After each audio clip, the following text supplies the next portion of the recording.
Hello everybody, it's Safari Joe. I am uploading a video, just a short one today, a little folk tale that I think is a pretty fun one. More than anything, this video is to let you know, if anyone's wondering, Safari Joe is still here and still posting videos. I have not posted in so long. But I have not forgotten about every single person here who might be watching this video. I want you to know that you are all you're all very important to me. And I'm not going to do any shouts out in this video because there's be so many shout outs to give. So many people that I haven't seen in so long and I miss. And I just want you to know that Safari Joe is there. Safari Joe cares. Alright, well, anyways, here is the story coming up. Before I do that, again, just want to say, I hope everybody that's watching this video, or whether it's the day I post it, 4 years after I post it, if you just find one Safari Joe video and watch it over and over, maybe, we'll do that, and then you end up stumbling upon this talk that I'm giving right now, please know, if you've met me in real life, and that's the reason you have access to this channel, please know you're awesome. I miss you. I think about you often because I miss you.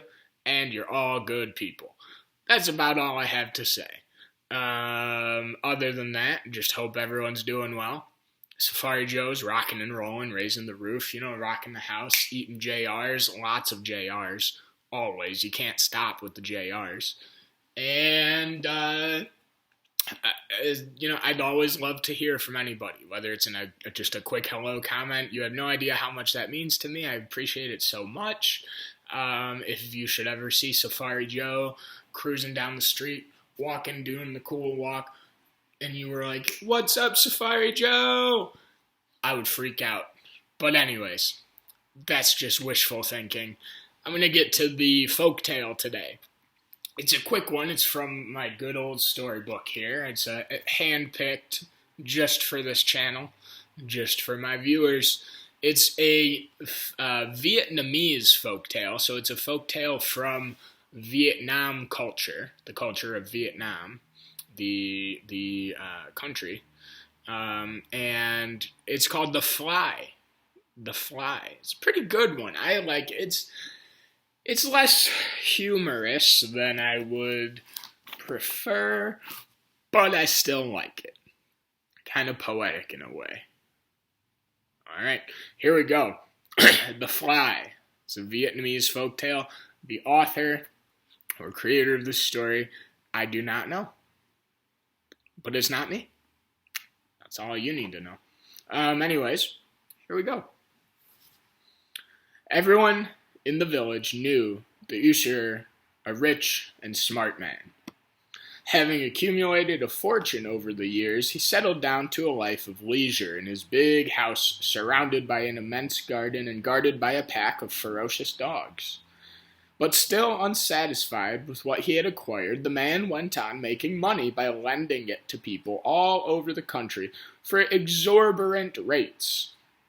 Meaning, if he lent me $100, he would say, "All right, if you don't pay me back within this amount of time, you owe me $150." Crazy rates. The usurer reigned supreme in the area, for numerous were those who were in debt to him. One day, the rich man set out for the house of one of his peasants. Despite repeated reminders, the poor laborer just could not manage to pay off his long-standing debt.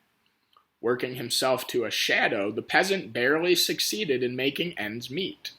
The moneylender was therefore determined that if he could not get his money back this time, he would proceed to confiscate some of the debtor's most valuable belongings. But the rich man found no one at the peasant's house, but a small boy of 8 or 9 playing alone in the dirt yard. "Child, are your parents home?" the rich man asked. "No, sir," the boy replied, then went on playing with his sticks and stones, paying no attention whatever to the man. "Then where are they?" the rich man asked, somewhat irritated, but the little boy went on playing and did not answer.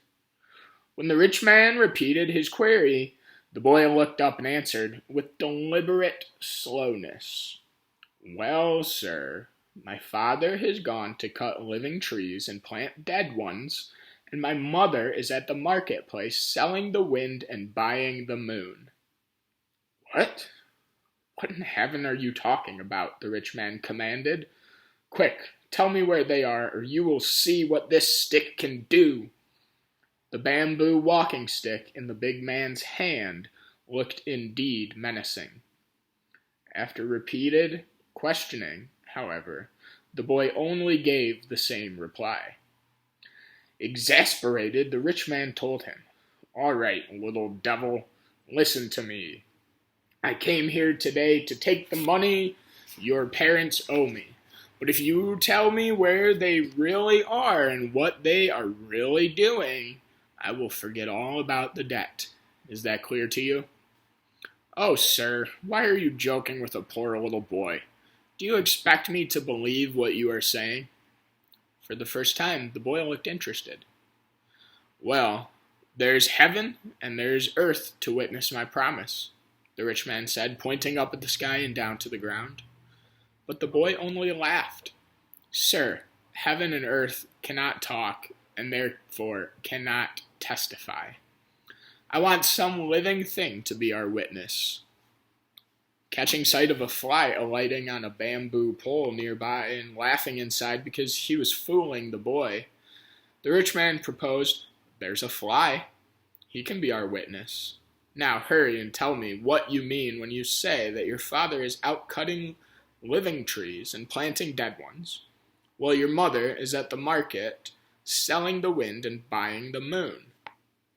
Looking at the fly on the pole, the boy said, "A fly is a good enough witness for me. Well, here it is, sir.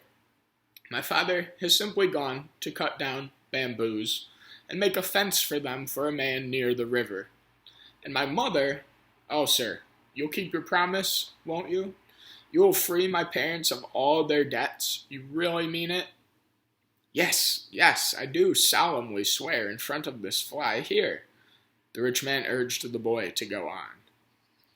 "Well, my mother, she's gone to the market to sell fans so she can buy oil for our lamps. Isn't that what you would call selling the wind to buy the moon?" Shaking his head, the rich man had to admit inwardly that the boy was a clever one. However, he thought, the little genius still had much to learn, believing as he did that a fly could be a witness for anybody. Bidding the boy goodbye, the man told him that he would soon return to make good on his promise. A few days had passed when the moneylender returned. This time he found the poor peasant couple at home, for it was late in the evening. A nasty scene ensued, the rich man claiming his money and the poor peasant apologizing and begging for another delay. Their argument awakened the little boy, who ran to his father and told him, Father, you don't have to pay your debt. This gentleman here has promised me that he would forget all about the money you owe him." "Nonsense!" The rich man shook his walking stick at both father and son. "Nonsense! Are you going to stand there and listen to a child's inventions? I never spoke a word to this boy. Now tell me, are you going to pay or are you not?" The whole affair ended by being brought before the mandarin who governed the country. Not knowing what to believe, all the poor peasant and his wife could do was to bring their son with them when they went to court.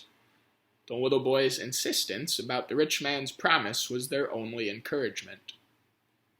The mandarin began by asking the boy to relate exactly what had happened between himself and the moneylender. Happily, the boy hastened to tell about the explanations he gave the rich man in exchange for the debt. "Well," the mandarin said to the boy, "if this man here has indeed made such a promise, we have only your word for it. How do we know that you have not invented the whole story yourself? In a case such as this, you need a witness to confirm it, and you have none. The boy remained calm and declared that naturally there was a witness to their conversation. "Who is that, child?" the mandarin asked. "A fly, your honor." "A fly?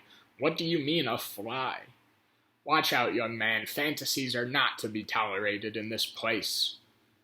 The mandarin's benevolent face suddenly became stern. "Yes, your honor, a fly which was alighting on this gentleman's nose."